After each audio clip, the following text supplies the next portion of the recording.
Swati Singh is with us today. How are you doing? I'm good. How are you? I'm doing great today as well, I think. Now, you've got a new book out called Her Brave Journey.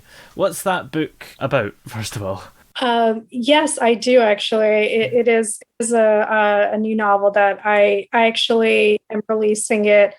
It's a woman's fiction, and it's actually about a woman named a South Asian woman named Kiara, and it's about her life journey. She is a survivor of many adversities. So it is, the story kind of, it's about her development from her childhood, and it kind of takes, the readers through her ups and downs, all the way up until her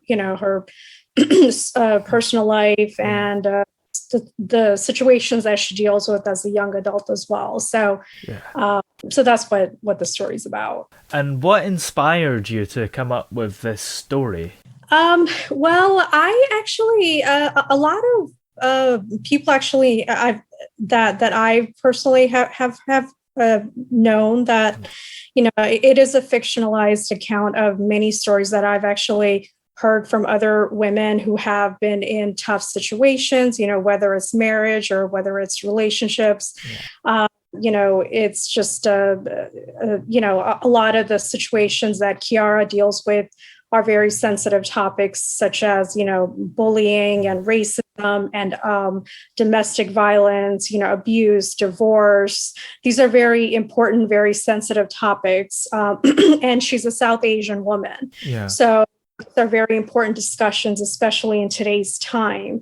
And so I was actually, I know a lot of women, that personally that I've known my entire life who have dealt with a lot of these personal sensitive situations. And so I thought that, what, I'm going to kind of try to be a voice for them. I'm going to try to put together some of the situations that I've heard from other people and that they have dealt with, and women who have not yet found that courage. And I would hope to try to be a voice for some of those people, some of those survivors, and some of those individuals who have probably dealt with these situations. And I think her story will probably resonate with a lot of people out there. Yeah, and the racism is a good thing to write about because Mm-hmm. I feel as a white person that racism against Asian people isn't really talked about as much for whatever reason. And I guess Uh-huh. it's still out there, it's definitely still a thing, so it's good to write about it.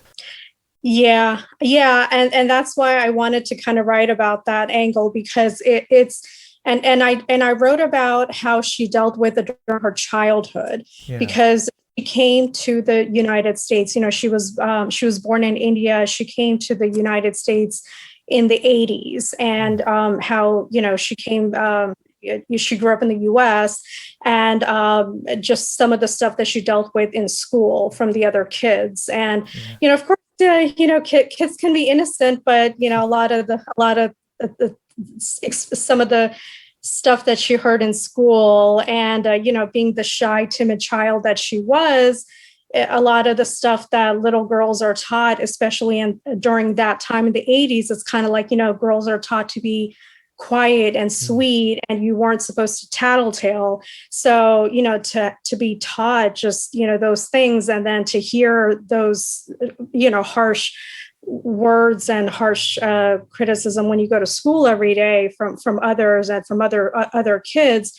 Those are a lot of tough experiences that she kind of dealt with from other kids. And things like her dark skin color, Yeah. that's actually pretty common with South Asians.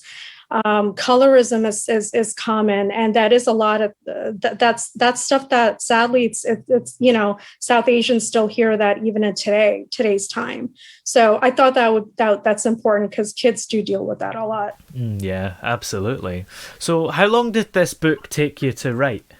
So it would have been done a lot sooner, but because of COVID, Yeah. I actually had to postpone the release date several times. And because of that, I used that extra time to kind of rewrite it. Yeah. So long story short, probably a year and a half or so. Interesting, yeah. A lot of people said at the start of COVID that they would write a book, so it's interesting that you've used the time to improve a book that was already there. I did. Yeah, I took advantage of that extra time, and I did have to change it several times, Yeah. and I was like, I guess I'll just take advantage of this extra time that I have here. Yeah, for sure, yeah. And then what do you do to help you focus on writing a book? Do you spend a few hours just concentrating on it, or is it just one of those things that comes to you naturally? I suffer from writer's block Yeah. frequently. Oh gosh, that writer's block is real. Yeah. It does.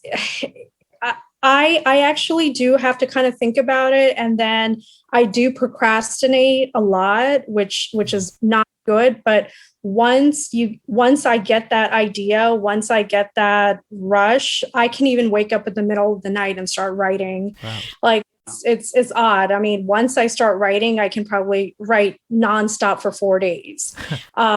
But once I get that writer's block, I will stop writing for an entire week. Like it's weird. Yeah. That's my pattern. Yeah.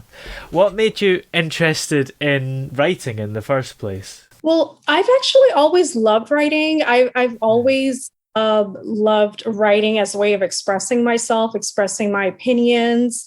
Uh, it's just that creative side of me, and I feel like I personally have so many important stories to share.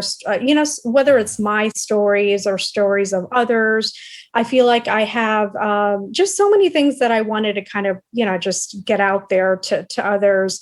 So that's the first thing. And I kind of feel like, there are some important lessons that I would love that I personally learned. And I feel like whenever I do write and I do express my opinions through writing, from what I've heard, I feel like the feedback that I've gotten has always been pretty positive. And and the feedback that I have received from others is that, your opinions are pretty thought-provoking and pretty powerful. So that has been very encouraging for me. And that's when I'm like, you know what, I think I'm on the right track here. And I think I could probably do something bigger with this. So that's what kind of motivated me to take my writing to the next level. I mean, it was always a dream to be an author. I'm actually pleasantly surprised that I was able to make that dream come true. Yeah. But here I am, and yeah, so I'm actually living that dream now. For sure, yeah. So, do you have any more books coming out in the future that we can look forward to? Are you working on any? Yeah, I haven't started working on it yet, but I definitely I have a lot of ideas actually.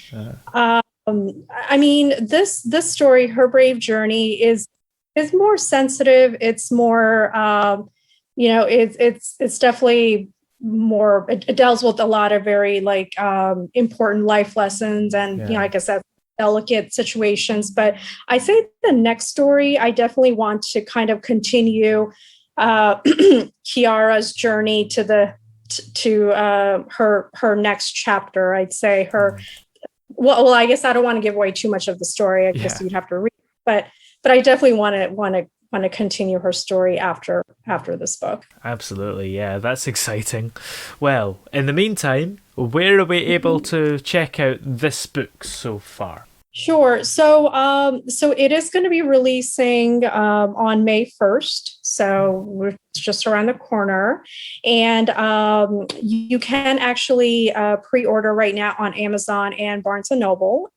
And so if you just actually you can even just place the order right now online. And I believe once you place the order right now, you probably, the book won't arrive until May 1st, but you can place the order now, at least on both websites. Yeah, absolutely. Well, thank you very much for coming on the show today. It's been great having you on. Thank you, Toby. It was great being here.